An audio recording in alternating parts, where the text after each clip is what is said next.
Hi, Ann. Hi, Bob. How you doing? I'm doing just great out here in Madison, Wisconsin, living through a blizzard. Yeah, we've all had our share of snow this winter. At least we have here on the East Coast. Yeah. In fact, we're getting some tonight that I think is going to be the periphery of what you're experiencing now. I think is going to pass our way. Yeah, bring it on. I love it. I like it. I mean, I like. I get excited for my daughter when she gets a day off of school, and I like the drama of that. Yeah. The night before, and I like. I mean, I don't like shoveling snow.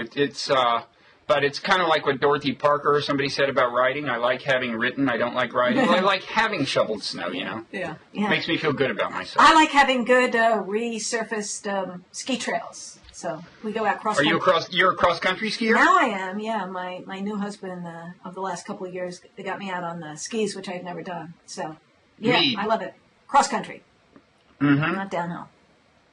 Wow. Well, you're a better person than I am. Yeah. And also, speaking of sports, we want to talk about football and the Super Bowl. Speaking of Wisconsin, we've got the whole. I've got my cheese. I'm holding up a prop that you'll see when you get this. I've got my special Green Bay Packers cheese. But speaking of Wisconsin football, Yeah. I am actually. I don't know if I'm technically an alumnus of TCU. I spent 1 year there, my freshman year, but. I think we kicked your butt in the Rose Bowl, didn't we? Am I getting mixed up here? You beat us, but it was close. I think kicked your butt is inappropriate. There's two things that's in this really universe, violent language, winning Bob. and losing. I don't know if you've heard, but we're supposed to be civil now. I think kicked your butt is that's inappropriate. Right. Hey, Blogging Heads does contribute to civil discourse. Have you noticed that? With a few exceptions. Well, yeah, I'm the exception. I'm against the Some civil of which discourse. you've been involved in. Well, I'm against civil discourse, so if I want to say kicked Apparently. your butt, I'm going to go right ahead and say it. But I just thought you might want to be warned. I thought you would be on the civility side of these things, so... No, I did. I put that badly. We defeated and humiliated your abjectly bad football team. That's what I meant to say. I've been writing about. I started watching football too, so I've been writing about football. My interest in football is discovering the feminine side of it, and I think you were just bringing out some of the sort of feminine things about this idea of humiliating and the feelings that are involved. I think kick your butt is more masculine, but I think there's this whole feminine side of football that emerges in the tenser moments. What, humiliation is feminine? Enjoying humiliating people, I certainly think, is not exclusively feminine. Because women have traditionally physically been weaker, and I'm sure this all fits into whatever evolutionary psychology things you would like to say about that. But women have had to develop sort of more, I don't want to say underhanded, but wilier, roundabout ways of defeating the opponent. So, humiliation is a device. You can't hit the person, but you can embarrass them. So they can't be outright ridicule or you'll get hit. You don't want to get hit. So it has to be, you have to get deep inside the person and eat them up inwardly. Are we getting a little window into your dialoguing style, Ann, here? Oh, I don't know. I mean, you've got a little bit of a provocateur in you. You do kind of invite the person to go over the edge. I know. Sometimes. I know, but you can take it, Bob. But I must say, in doing so, you flirt with the edge yourself in the provocation. So you have to take risks. You have to take risks, and it's not really very feminine to take risks. That was kind of my whole point. So I actually think it's actually pretty masculine, the whole blogging, diablogging. I think it takes a certain amount of risky nerve where people can get mad and really get right at you. It is kind of unfeminine of me. So I'll try to restore my femininity with some underhanded humiliation or whatever. I was going to ask if you could just be a little more ladylike on blogging. Okay. Okay? Okay. Thank you. Well, I'm drinking hot chocolate. I could put on my little badger hat.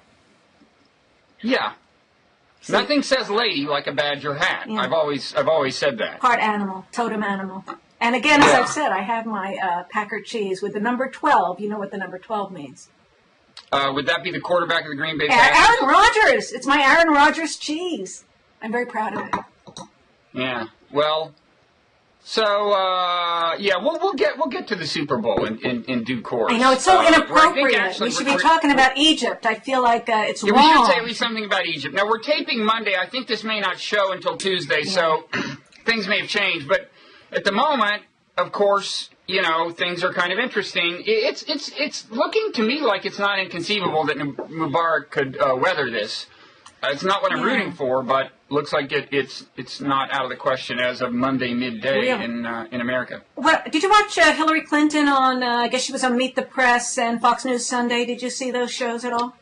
No, I've read some of the quotes, but I didn't watch it. I don't know what it looked like in text, but when I was watching her, especially I watched both shows. I watched Meet the Press first, and then watched Fox News Sunday, and I really started to dawn on me. I think the administration is supporting Mubarak. That's what I was reading between the lines. She didn't come right out and say it, and she was crafty in a feminine kind of way. Just kidding. But I thought, like, am I hearing this right? I think what she's saying is, we really actually want this guy to remain in power. Is that wrong? Well, I think, first of all, it may be that they kind of want him to remain in power if he's going to remain in power. In other words, if their calculation is he's going to remain in power, they want to say nice things about him now. Oh yeah. But if not, then they want to cozy up to the democracy crowd. As for what they really want, I'm sure that for all of everyone's talk about democracy, when you confront that moment of uncertainty, when you don't know what's going to come next, I'm sure there are a lot of people in the foreign policy establishment and the government who are thinking, Mubarak is a known quantity, and they flinch when push comes to shove. Right, and the more repressive. I think that's the more or less official position of Israel, by the way. The more repressive the government has been, the less there is anything developed on the other side that can step in to the new order, so that it's a choice between order and chaos. And I think people don't want anarchy, and I think the government is kind of trying to make it look more anarchic than it would otherwise be by taking the police off the street and letting people, loot. If you're actually afraid of just everyone running wild and there's no government at all, you're going to pull back and go with the dictator. But apparently the Egyptians have wised up to that. That's kind of the conventional wisdom on the Egyptian street, is that this is a government manipulation, the chaos. And it sounds like it's getting a little under control, and the army, which is much more favored by the people than the police, is starting to do a little in the way of order preservation. But it's really fluid. I mean, my feeling is all of this stuff is kind of inevitable in the long run.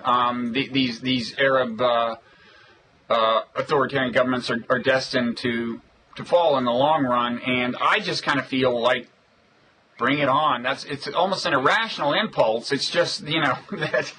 I also think that the fear of these Islamist governments is appreciably overblown. Yeah. Nothing moderates radicals like giving them power, responsibility for running a state. The Turkey experience has shown that in a modest way. And it's not even clear that you would wind up. It's not clear that you would wind up with an Islamist government in any given case. But if you did, I think it would, in the long run, be an improvement. I mean, well, the status quo is untenable. There are good arguments for separation of religion and government, and I think that there are some people, at least within Islam and in Egypt in particular, that understand those values, and that our kind of knee-jerk comparison of Egypt to Iran in the 70s is completely out of whack and uninformed. So I think that the value of separation of religion and government is really something that intelligent people should understand. I mean, you ruin both government and religion if you mix the two, and it's a long-tested, long-demonstrated phenomenon. So I just think that smart people working together ought to be able to figure that out. And if the religion in Islam hasn't been repressed over the years in Egypt, if people feel secure in their religious, their ethnic identity and so forth, and they don't have that kind of upheaval, they can work on government being something other than an expression of religion. And it really is the better way to do government. So hopefully people figure that out.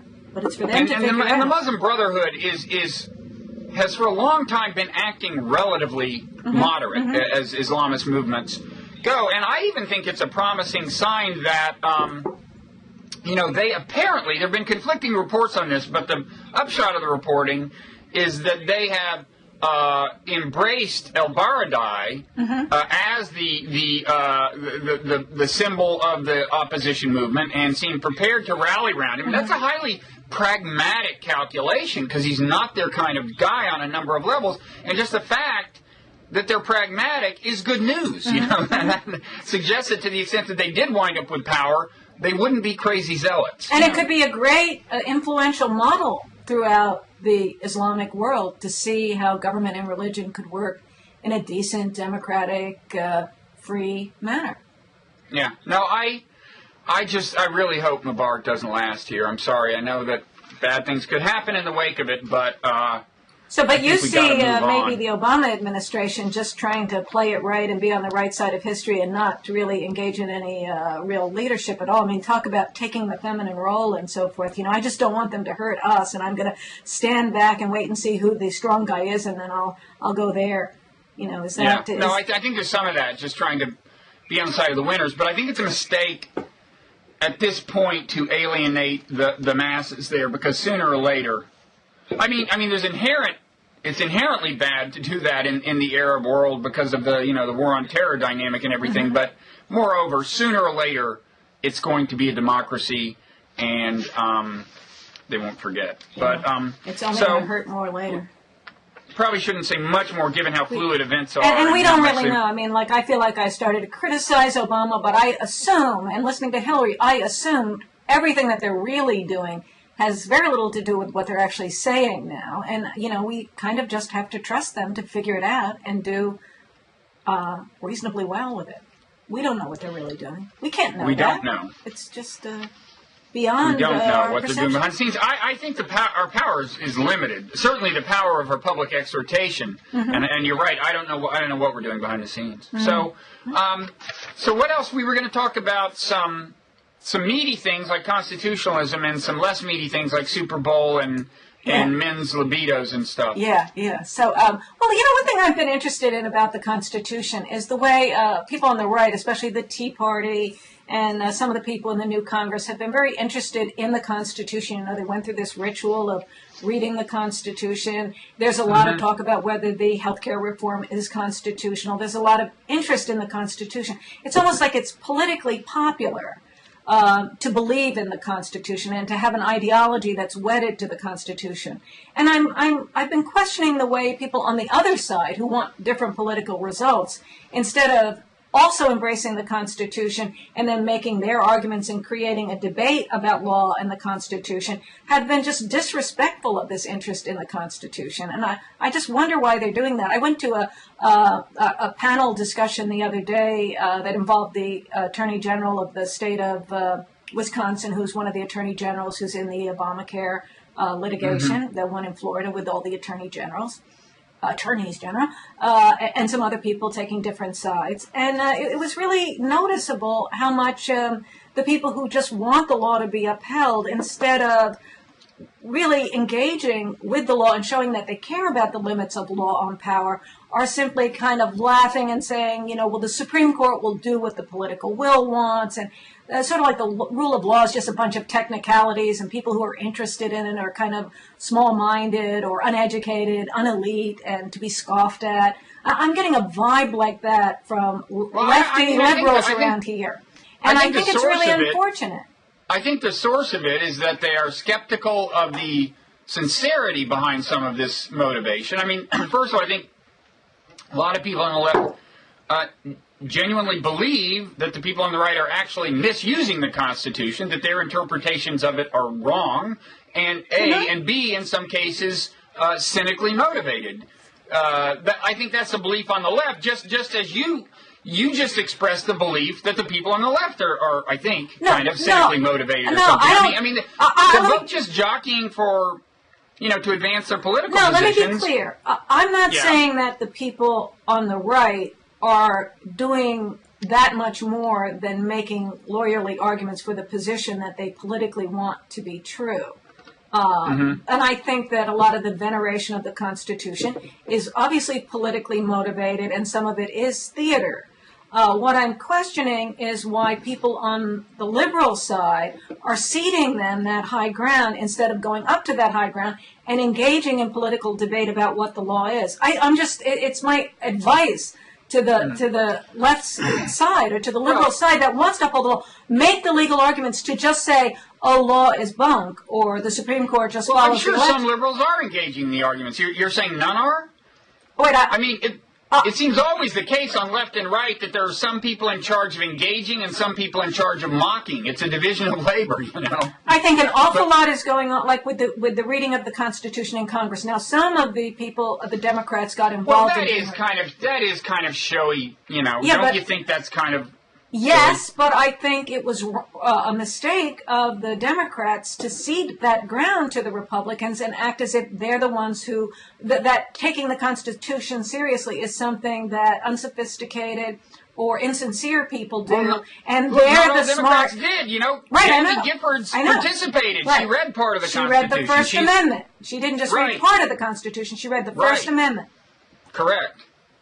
So I think that it's one of the many. No, I know. I'm saying that that's good. I think people should do that. What surprises me, again, I went to a panel discussion about Obamacare and whether it's constitutional, whether Congress had the power to pass that law, notably the individual mandate. And the argument that I was hearing from liberals, admittedly I'm in Madison, Wisconsin, but the argument I was hearing from them was characterizing the Constitution as technicalities that kind of only dumb people take seriously. And I just think that's a terrible, just as a political argument, it's a terrible argument to make. And boy, I remember when liberals were the ones who took Wright seriously and made arguments, and made idealistic arguments about law, about constitutional rights and so forth, about limits on power. And I think it's just sad and tragic and politically a mistake to not keep arguing like that. I agree that calling the Constitution a technicality is not a wise rhetorical strategy in this country. I'm kind of wondering how many people are actually saying that. But let me ask you a question. Do you think that provision of the health care bill that makes health insurance mandatory is in fact unconstitutional? I think it's a close question. I think some of the debate about it, I'll be interested to see what the Supreme Court says. I think it's a serious question. And what I don't like is the argument that's just about laughing at it and saying that's a ridiculous argument. That's what I don't like. I want to see a serious engagement with it. Now, I think that the basic argument has to do with whether it's economic activity that affects interstate commerce. And then the big argument on the anti-Obamacare side is, well, it's not economic activity, it's inactivity. They're not doing anything, so it's different from all the other cases because it's inactivity. Now, I think something a little more sophisticated than that ought to be taken into account. The way I look at the constitutional question has more to do with whether we're dealing with the kind of activity about which it needs to be possible to deal with it on a uniform national level, or whether it conceivably could be left to the states. It is the kind of traditional thing that has been left to the states, and I can see the argument for saying that it's not constitutional. But if you think about the way the whole market is interrelated and the way people are going to come in and get health care for free if they can't pay for it, that the need to be able to get on top of the whole system and do something that makes rational sense of it all probably should be seen as part of the commerce power. But if you go, let me ask you a question. Yeah. If you go very directly on the precedents, you get into, I guess I could say, a technicality about whether it's economic activity or it's inactivity and therefore not regulable. I think the Supreme Court should do something a little less doctrinal than that. That's doctrinal, looking at the case law, and something a little bit more sophisticated about the need for being able to regulate a whole market and to reach all parts of it in a rational way, and how leaving it to decentralized workings really is impossible. Now, some people think decentralized is exactly what you should do. It should be done state by state, or that we should have at least a period of states as laboratories of democracy where the states are trying to work things out in their own way and experimenting with things. If that's possible, maybe that's good. But if you say it's not within the commerce power, then you're not just saying let's have a period of experimentation and see what the little pilot projects in the different states are and how they work out and get some ideas from that. You have to be saying that Congress can never step in and impose uniformity. I think that it would be a problem to say that. Okay, let me ask you a question. So the thing makes health care insurance mandatory, and if you don't have it, then there is a punishment, and the punishment is a fine, right?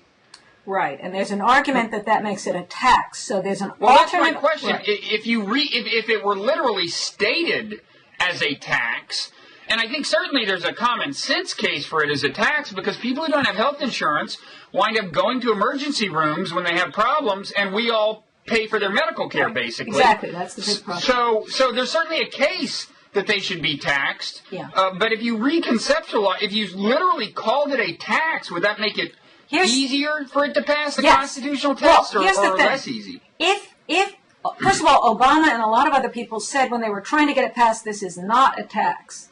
If they had said this is a tax and been frank about placing their constitutional ground there. And by the way, the new Congress, the new members of the House, the new majority in the House is saying that every law needs to state explicitly what the constitutional ground for it is. So if that principle were being followed, Obamacare would answer that question.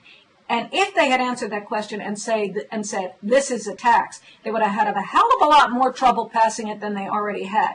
They specifically But what about the constitutional test?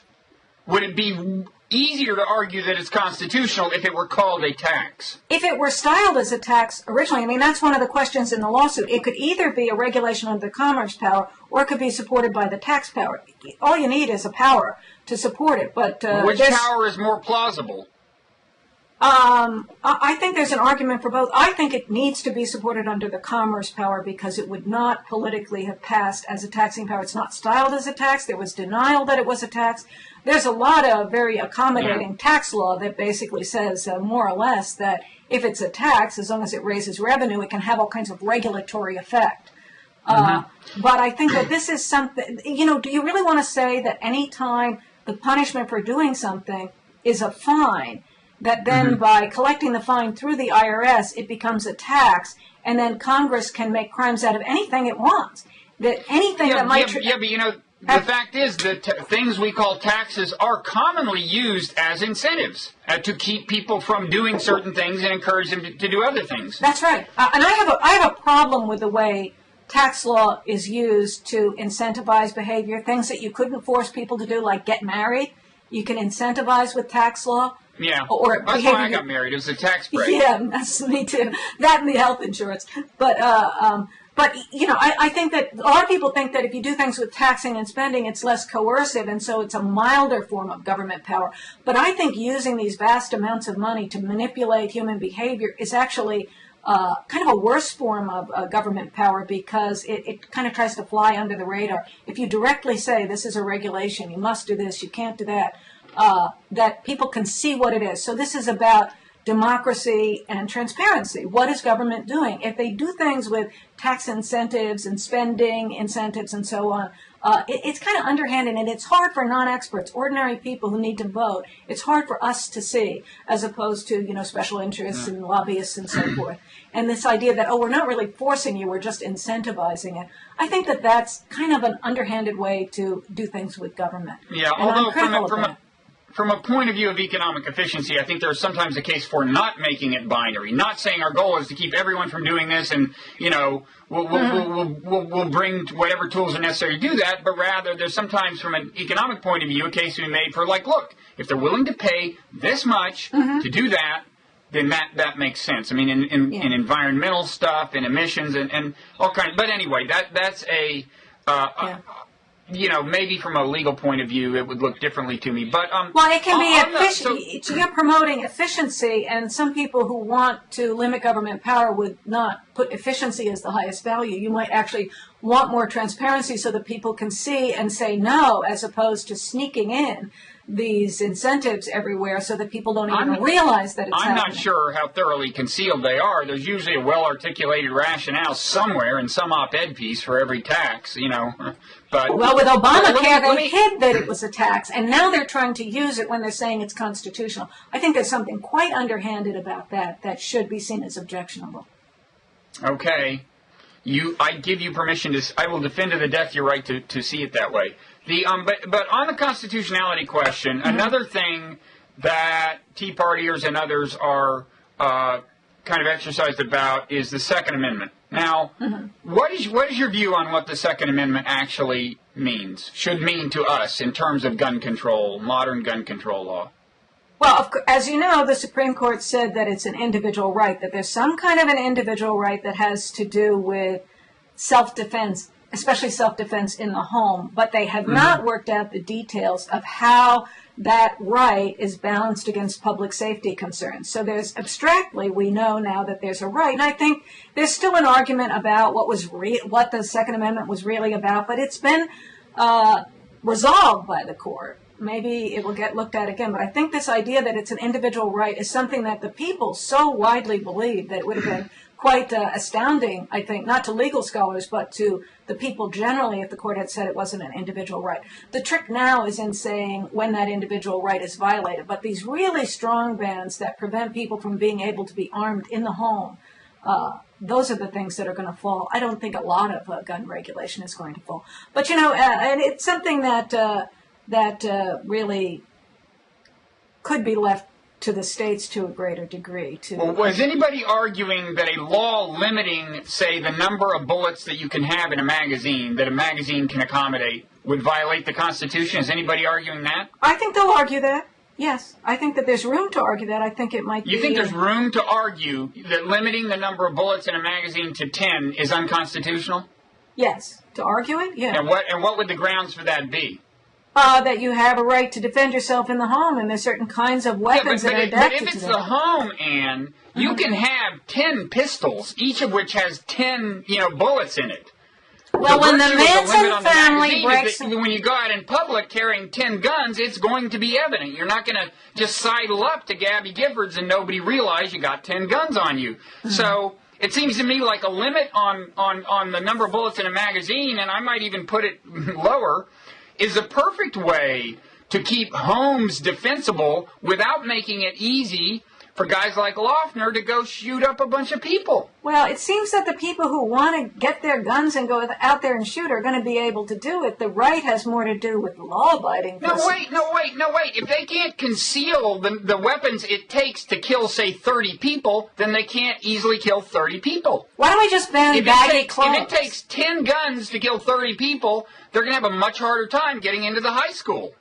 So that's the issue, that people will have to carry multiple guns if they want to shoot a lot of people, and we need laws to prevent that. That would be a welcome constraint on mass murder, from my point of view, yes. Yeah. Well, I mean, the argument will have to be about what kind of weapon it is for the purpose of defending yourself, basically in the home. I mean, yeah, but again... I don't know if you've ever had to try to defend yourself against home intruders, but that's what people are afraid of, that there'll be an intruder. I would say two things. And they want to have the upper hand in that situation. Who has the upper hand? If you want to defend yourself in the home, you want a weapon that will give you a decisive upper hand. It's not going to be a fair fight. You're going to be able to blow the Manson family away when they come in the door. That's what we want. Actually, I think they walked into the party unimpeded. But anyway... Do you know, they didn't even have... The Manson murders were not even done with guns. Knives, they were just done with knives. And there was so little self-defense that they were able to kill all those people with knives. So, there's a reason to have a gun in the home, and I'm glad people do have Okay, but again, from the point of view of defending your home against any reasonable intrusion, which, let's face it, is never going to be the Manson family. It's going to be one guy.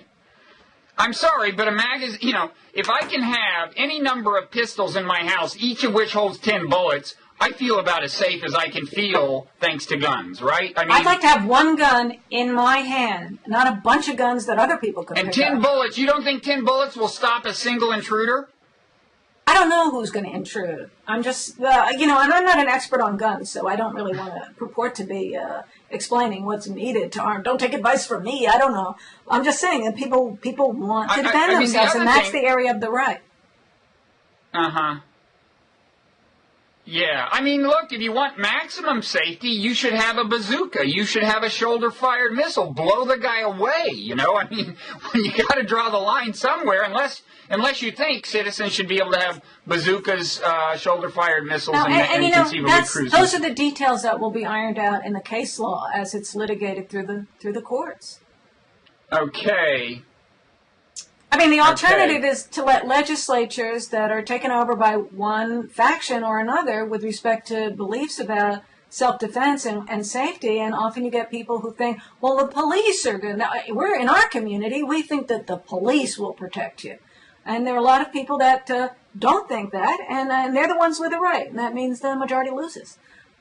If you have the right. I mean, the other thing, by the way, about household defense is you don't even need a pistol. A shotgun will do. A rifle will do. And of course, pistols are particularly, dangerous by virtue of their concealability in public. But these are but they're we've also, probably gone on long enough. As the Supreme Court said in the Heller case, they're also the weapon of choice for women. And you want to talk about equalizing power between men and women? That's what the gun is for, and a handgun is something that women prefer. The big old gun that you're picturing, it might be more powerful, but it can be easy for the person to knock it away. It can be hard to manage, and so there's actually a feminist issue with respect to handguns. Actually, a shotgun is a much more effective deterrent because aim is less crucial. That's true. There's a scattered blast. A little buckshot will go a long way to keep a guy from stealing your stuff. There was a lot of discussion about that in the Heller case because the D.C. had banned the handguns, but not the long guns. Although you couldn't keep the long gun put together, so there was a separate problem with that. But there was a lot of talk about how handguns is the preferred weapon. So people who buy weapons prefer the handgun. So you could argue, they should prefer this other weapon, but they don't. I mean, that's like what you say in the area of free speech. Well, blogging is the most effective speech, so why should you want to be able to publish a magazine? Just go online and write. So let's ban magazines because you can go online and write a blog. Some people want to publish a magazine. They're different preferences, and the question is, if you have a right, can the government force you into one form of exercising that preference? I would just like to note for the record that I have reservations about the power of the analogy you're invoking right now, but speaking of men and women, which you brought up, yeah. You wanted to talk about men and women. I mean, Jack Nicholson, for starters. Jack Nicholson, an interesting interview with Jack Nicholson in, I think, the Daily Mail or the Daily Mirror, one of those English daily things, said, if men were honest, everything they do and everywhere they go is for a chance to see women. Mm-hmm. And do you think that's true? I don't know. I found that very interesting. You're the man. Why don't you start? I think literally it's not true. Everything they do and everywhere they go is for chances. Well, it's hyperbole. I mean, sometimes they go places where there are no women. Yeah, it seems like a lot of the recreational things men do. So right there. Men, yeah. Right there. Now, I mean, as a thoroughgoing Darwinian, I would say that the ultimate criterion by which the human mind was designed for both men and women was genetic proliferation, which means that yes, a lot of male motivation, a lot of the mental dynamics ultimately were, at least, during evolution, in a sense, subordinate to the longer-term goal of sex and ultimately actually, having kids and so on. That doesn't mean, though, that men are being dishonest if they don't see this, because natural selection didn't design us to be conscious of all of these ultimate goals. Yeah. I mean, when I'm, like if I'm giving a talk or something, I think I'm about as eager to impress the men as the women, but in the ancestral environment, impressing people in general, having high social esteem in general, would have translated into more reproductive success. Right, so you impress the men, because that will impress the women. If the women see that the men are impressed by you, that's how it's only an indirect means to the same end, impressing right, and I'm not, thinking that, and the average man isn't thinking that. So all of this stuff isn't, but I don't, there's a version of what he's saying that I kind of halfway subscribe to. His quote goes on, he says, there were points in my life where I felt oddly irresistible to women. But now he's old. I'm not in that state now, and that makes me sad, but I also believe that a lot of the improvements in my character have come through aging and the diminishing of powers. That seems to me like a cop-out. I mean, sure, he's calling them improvements in his character now. He's still trying to get the women. That's why he's saying that. I'm even better now, ladies, so come on over. Oh, you're doubly cynical. Yeah, did you read the whole article? Like he doesn't really like to go out anymore because he's in his 70s. He used to go out and party and all of this stuff, but now he just wants to stay home. He really needs the women to come to him, so he's a little tired. He says, "Oh, well, you can't go out with women too many times before they start wanting you to." I mean, they can't have the women in and have sex with them, I presume, too many times before they start wanting you to go out to dinner. So I hired a chef, and the food at my house is even better than when you go out. So I think he's at the point where he just wants to sit at home, and the women need to come over to him. So he's got to get this interview out there so the women will know, come over to Jack's house. He's ready. And he's better. Yeah, he's got to go with a nice guy routine now that he doesn't have the raw masculine charm. Which he had a lot of. Some people on my blog, when I put that quote up, were saying, could somebody explain why he was ever even considered attractive? Why did this... It's a good question because, you could look at the guy and think psychotic, right? I mean, he had that kind of weird look in his eye, and he often played those... I mean, think of him in The Shining, right? Mm-hmm. His looks fit the part in The Shining. Mm-hmm. Mm-hmm. So it's an interesting... I mean, look, my view is if he had not been a famous actor... I don't think he would have had, I think the average one would have looked at him and said, yeah. Well, if he had taken the same kind of masculine energy that is expressed through those, kind of slightly demonic eyes and the crazy devilish eyebrows and a sense of humor and a real kind of explosive energy that could involve violence at some point, I think if he had taken that into some other line of work, he would have found women that liked that too. I mean, I think that he exudes a kind of masculine energy that women find they want the genes for to get into their... So do women find this violent explosiveness attractive, you're saying? Unfortunately, I think they do, yeah. Violent. You think so? Well, think about sex. I mean, it's a kind of a violent explosive. You know what I mean? It seems sexual. I just find myself incapable of speaking for women. Well, I mean, it's a women's problem that what seems to be attractive is also dangerous, and if there's too much of it, it doesn't. He'll go for other women, or he'll leave you, or he'll commit acts of violence. So there are all of these problems that it's the whole women are attracted to bad boys. Why? There's something about sexual energy, masculine energy, that if you go too far with it, it becomes a criminal. And, there is variation among women in these things, just as there's variation in the kind of women that men find attractive, and whether it's women that they find attractive. But somehow this should be like a natural segue to the Super Bowl, right? Yeah, I was thinking, you've got that what can you say his name?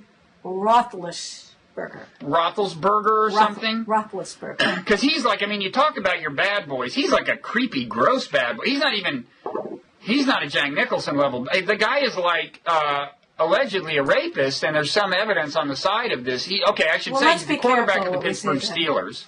Yeah, I have this weakness, which is that if I'm having trouble deciding which sports team to root for, I like to find a moral argument, like a person on one team who's just bad, and then I can root against him. And this guy makes it easy. Roethlisberger is just bad. Yeah, the Packers are the good guys. But, What?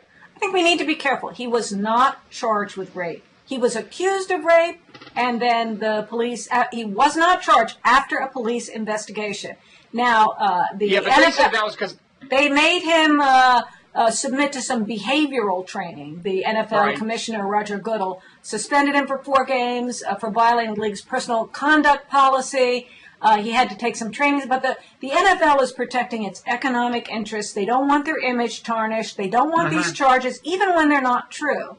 So I think we need to be careful about saying what he did. I mean, is he really that different from any number of what he allegedly did? And as I understand it, they didn't press charges because they didn't find biological evidence or DNA evidence that the woman had been actually raped. Okay, but this was not the first such allegation made against him by a woman, and after a while, you gotta get suspicious. And B, I think it's fairly well established. The testimony of this girl's friends, as I understand it, and I'm not really well versed in this, I admit, but my understanding is she was really drunk. He took her in a bathroom in a bar. Her friends wanted to go in and check on her, and his bodyguards kept them out. Okay, friends want to go on check on drunk friend who is in the arms of like 250-pound goon in bathroom, and his bodyguards prevent them from checking on her. Now, if that much is true, what would you say the NFL punishment should have been? I personally think if that much is established, and look, the fact that they suspended him for 4 games means that they feel confident that something happened. I would say the punishment should be a lot more than a 4-game suspension. I think that there is a distinction between bad sex, which most sex is bad sex, right? Yeah. Would you say most sex is bad sex? Probably, yeah. Depends on how you do the good, bad line. Most of 50% is bad. Bad in the sense of... you regret it later. It didn't work out as well as you wanted it. He didn't become your nice boyfriend. Well, maybe you mean first-time sexual encounters with a given person? Well, you don't mean... People have voluntary sexual encounters, and therefore they are not rape, but the guy didn't turn out to be a nice boyfriend for you.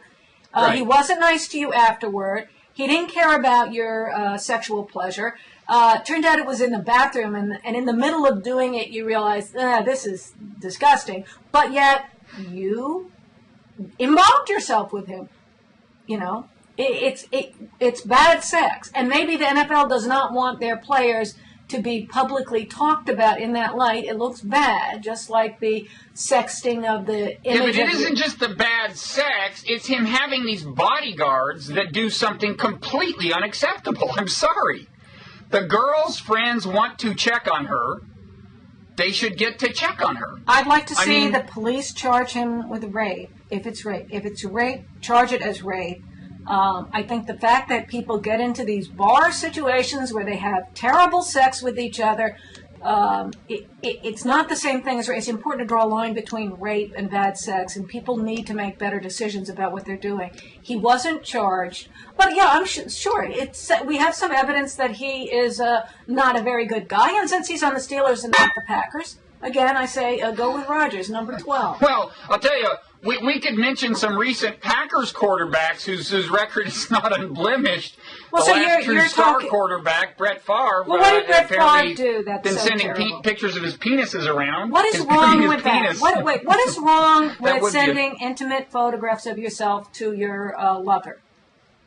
Well, actually, this was not his lover. This was a woman he was trying to make so far as we know. Why was this was one of a series of unsuccessful overtures. All right, so at some point it's sexual harassment. Possible spin on it. And I think that she was working within the organization. So at some point it's sexual harassment in the workplace. Well, in that case, yeah. I mean, my philosophy has always been, if they're working within your organization, send them a picture of your penis.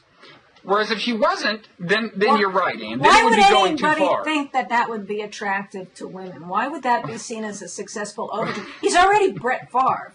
He's got his wife. He should send a picture of his money. He should have sent a picture of his money. I think it's safe to say he had been drinking. I think his judgment was perhaps impaired. But, there's a lot of sexting today. There's a lot of stuff that's going to look awfully stupid if it becomes public. And if you're famous, then there's more potential for it to become public. So people should protect themselves a little better. But the truth is, we're in a world where people send photographs of their body parts with their mobile phones, and it's stupid.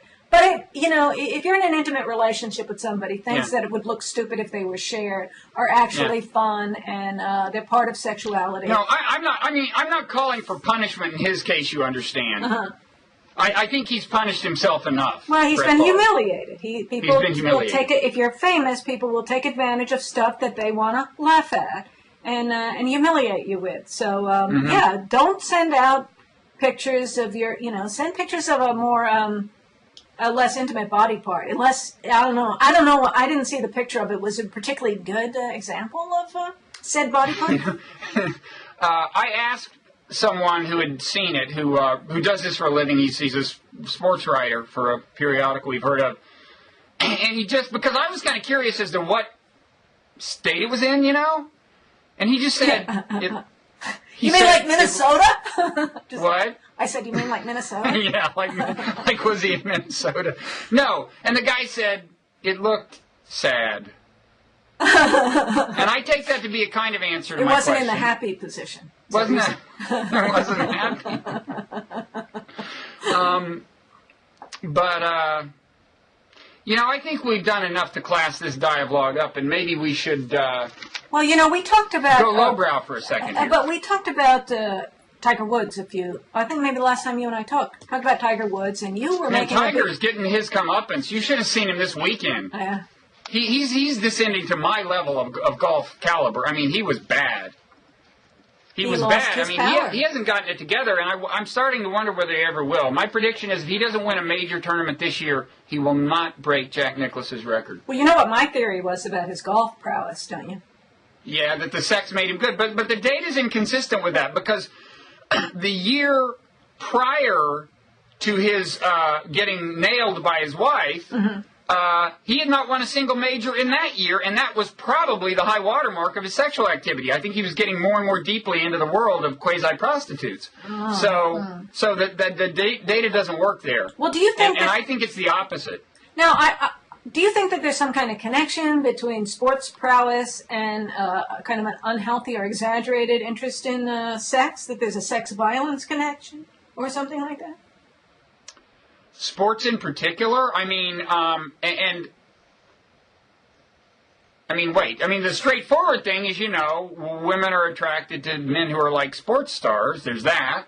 Well, that they have more opportunities, and that they travel, they have the money, they get opportunities. So they're not really different from other men. They just have more opportunities, and also when something happens, we hear more about it because they're famous. There's nothing. Well, I mean, sports stars may be higher testosterone, and that may make them a little more eager on that front. I mean, I'm sure they are higher than average, and some of them artificially stimulate their testosterone levels, and so that may make them a little more energetic, but also they have way more. Sure, they have more opportunities. Yeah. But so do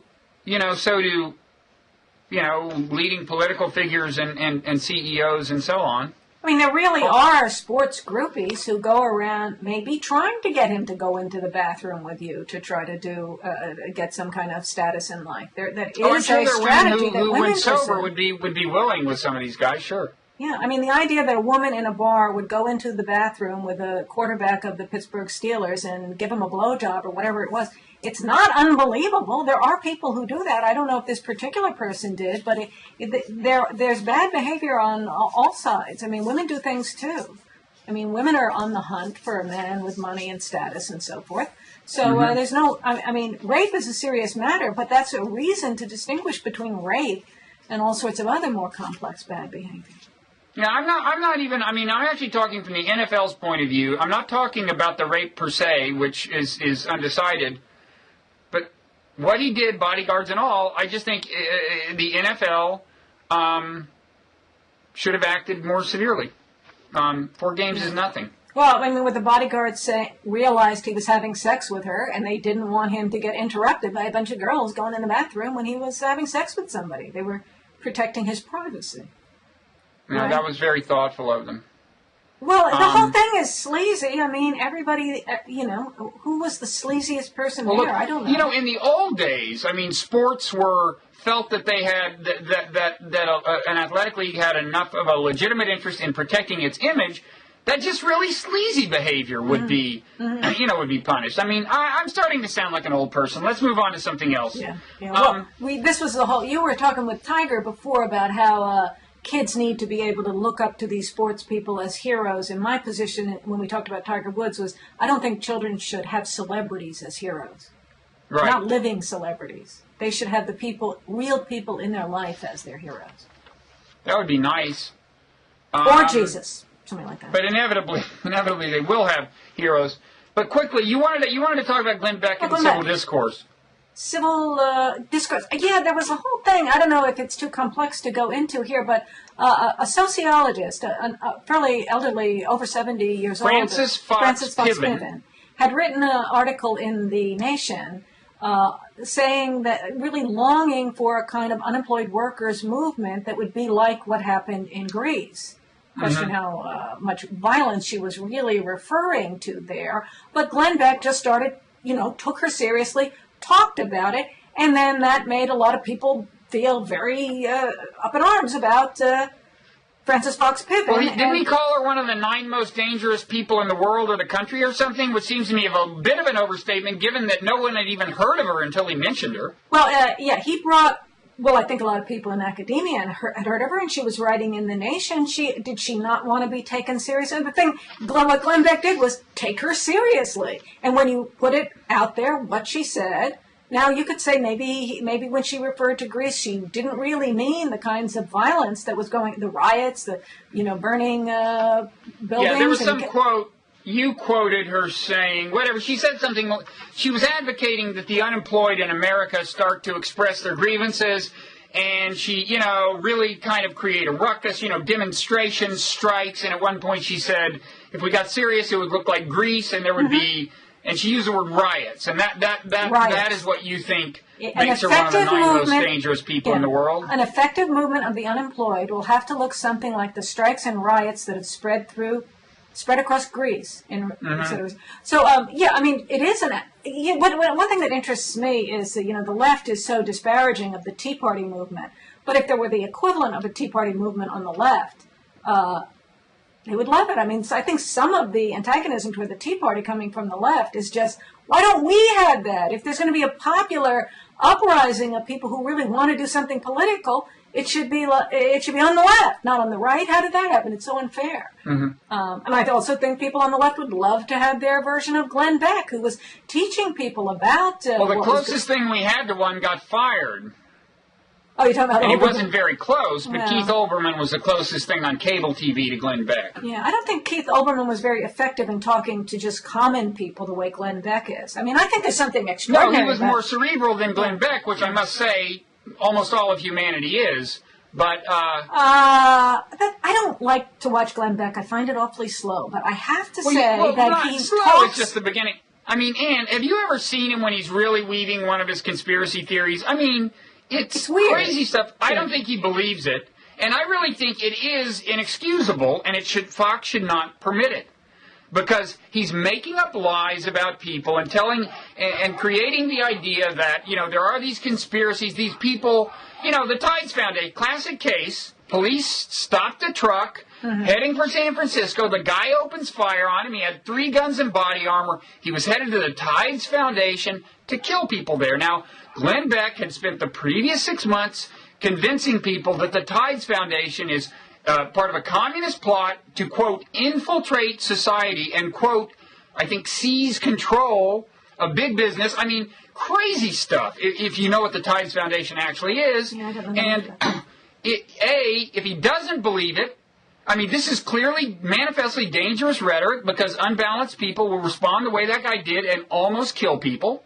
And B, I mean, it's one thing if you believe what you're saying. If it's true and it unsettles unstable people, that's really not your problem. If you even believe it's true, then it's defensible. Well, what's your But if he view believes that stuff is true, and I don't think he does, But you're then saying- he's so crazy that Roger Ailes should not let him have a TV show. Well, I'm sorry. Are you gonna defend that kind of stuff about the Tides Foundation? First of all, I don't know enough about that. I don't know what it is at all. So, and I don't watch Glenn Beck. You think there's any chance whatsoever that it's part of a communist conspiracy to infiltrate society and seize control of big business? I have no idea. I don't know anything about that. So I'd have to study that one too. I can tell you what it is. Well, I just think that, and some of this response to the Francis Fox Piven thing, there was a letter that I blogged about from the American Sociological Association. And it was very similar to what you were saying, calling on Fox to get rid of, just silence Glenn Beck. And I just think that there should be, especially, when did the left give up on its idea of free speech? How about more speech? Wait You don't a second, let Glenn Beck come on, argue you're with Glenn Beck. constitutional law authority. You know that for an individual magazine, network, newspaper to fire a pundit is not a constraint on free speech in the sense that the Constitution means it. Let me the be Constitution clear. is talking about the government banning I didn't people from saying. I didn't say the First Amendment constitutional right to free speech. I said free speech. Free speech is a bigger value than just the right that people hold as So against you government. think I believe every TV network should let everyone on, and they shouldn't limit who's on it at all, right? Well, That's a practical arrangement. What determines who goes on? Well, People what is it you want to happen? I mean, you're saying they should never fire anyone? Look, if he's actually lying against people, they could lying about people. They could sue for defamation. What, his bosses should sue him instead of fire him if he's lying? If he's Isn't that simple? It's simpler to just fire him? He's not fired because people want to listen to it. And you think that's the only criterion? If you were running a radio station or a TV station, you would feel that the way you want to live your life, the values you want to be remembered for, is letting whoever gets the most ratings be on your TV station, even if it's someone preaching, the extermination of some ethnic group or something. No, I'm not saying. So it isn't just about ratings. You think they should exercise discretion, I but think you think that it would be people- wrong to fire Glenn Beck. Well, Justice Holmes said a long time ago that the best test of the truth is its ability to get accepted in the marketplace of ideas. Glenn Beck has gotten very far in the marketplace of ideas. If he's so wrong, where is the speech on the other side showing him to be wrong? Why is that so ineffective? For the response to be, let's suppress him, instead of let's argue against him. I think that's the wrong impulse. Argue with him. Come back with the arguments on your own side. Why is your side so weak that you can't match his ideas and argue him down? I just did offer some counter argument. But I mean, the speech should be, there's a vivid debate out there. It's very easy for people to speak, to win an audience, to build up their stature. You can do it on the web. There are a lot of ways to do that. How did Glenn Beck build himself up and get the attention that he did? There's a process to do that. So, Ann, when we use the word should, what I say should be done, again, I'm not saying the government should regulate this stuff. I'm just saying about the way I think a person, should live their life. So like Blogging Heads TV, if I can find some raging anti-Semite who will increase the amount of traffic on this site, as I understand what you're saying, yeah, get them on, give them a show, right? Because the marketplace of ideas will settle the matter. I'm saying that if Glenn Beck is so bad, instead of calling on Fox to take him off the air or do something to him, the people who are opposed to him should be doing a better job with their own speech and coming back at him with better ideas. Or if he's actually lying, you would say, bring defamation suits. You can sue for defamation. What about when he's not talking about individuals? I mean, and in fact, he has been accused of a certain amount of anti-Semitism. But you say let the marketplace settle the matter. I mean, history shows that the marketplace does not always intervene in time to prevent the murder of millions of people, okay? Just doesn't always happen. And the reason is a different matter. We're talking about speech. Now you're switching over to action. I think if you talk about action, yes. Well, the point is we've established a connection between speech and action. This guy who shot at these cops and was trying to murder people at Tides was inspired by either Glenn Beck or Michelle Malkin or one of the other right-wing pundits who was foaming at the mouth about the Tides Foundation. Well, I mean, I think that, and people argued that Jared Loughner had somehow been inspired by Sarah Palin. No, I didn't argue that, so don't bring in that. That's fake. Well, I'm not arguing. Do you want to say that that we have this vivid, vigorous debate about politics in the United States? Do you want to say because a crazy person or a stupid or unbalanced person might hear that and get the wrong idea and do something violent, that we shouldn't have free? I mean, that's the argument against free speech. People will do the wrong things with it, and you've got to nip it in the bud. You've got to do something before it gets too far. I'm not arguing for government regulation. I'm saying if Glenn Beck knows that these things aren't true, given the fact that they could lead an unstable person, of which there are many in his audience, could lead an unstable person to kill somebody, then he is an immoral human being. No, I would not say that. And if he's crazy enough to believe the things he's saying, then Roger Ailes...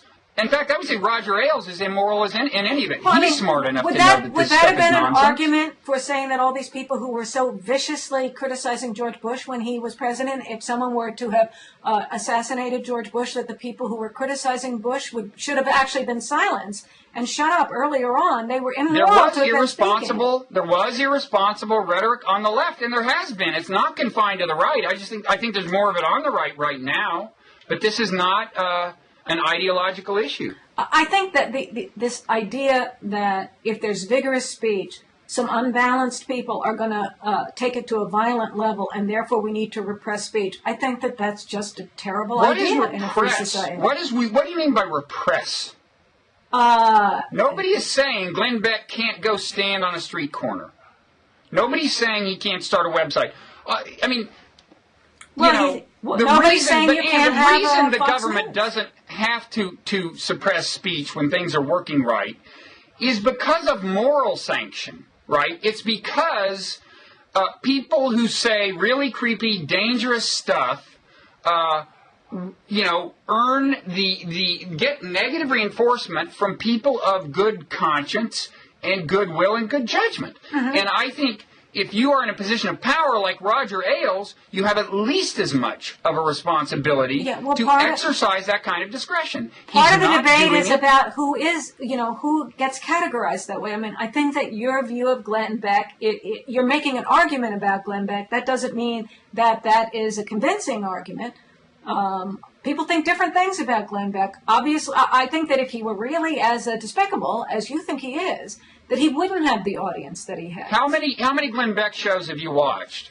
Oh, I've never watched a whole Glenn Beck show. So okay, I'm going to start monitoring the ones where he's clearly trying to establish a conspiracy. He's trying to convince the audience that these people, Tides Foundation, whatever, are out to get you. Yeah, I know. And it's clearly nuts. Have you ever watched one of those? I've seen a little. I don't watch very long. You know, one thing about Glenn Beck, I know what you mean. One thing about Glenn Beck that I think is surprising is how much he behaves like a teacher. He has a kind of modest presentation and talks, like the way these sociologists got so annoyed with him. I just think it's a kind of elitism versus populism standoff where he's behaving as if he's a teacher. He's got his blackboard. He's explaining things. He's in a teacher mode. Now, that's one reason why I can't take watching him, because I don't really want to see someone be pedantic and telling me what to think. It doesn't work on me. But obviously it works on a lot of people who want to learn. This ties back to what I was saying about the interest in the Constitution. I think there are a lot of people in America who want to learn about ideas. And maybe they're not getting good enough ideas, and they're listening to Glenn Beck, but there's a thirst for knowledge and for insight into things, and people are open to being taught and having things explained to them. Now, maybe Glenn Beck's explanations are ridiculous and terrible, but I think he's showing us a kind of a method that can work and that people should be talked to as if they're intelligent and can think, instead of being protected as if they're children. He's talking to people as if they can't think. I disagree. I think he's speaking as if he's a teacher, and it shows the openness. He has the tone of voice of a teacher, but he's making arguments that are manifestly ridiculous. He'll put like a bunch of pictures up and go, "Do you see the connection?" People are not that vulnerable. Actually, no, I don't. But people are not that vulnerable to teachers. I mean, I think everybody knows how to say that your teachers students may not be, but I doubt there are many of your students who are ardent Glenn Beck fans. Well, I'm not. I mean, my class is all about trying to get people to debate from all the different sides, so I don't tell people what to think. That's one reason I don't like Glenn Beck, because he just tells you what to think. But I just want to hold him up as an example of someone who can speak actually in a very civil tone. He speaks in a very civil tone. I mean, like compared to Rush Limbaugh. I like Rush Limbaugh. The tone is civil.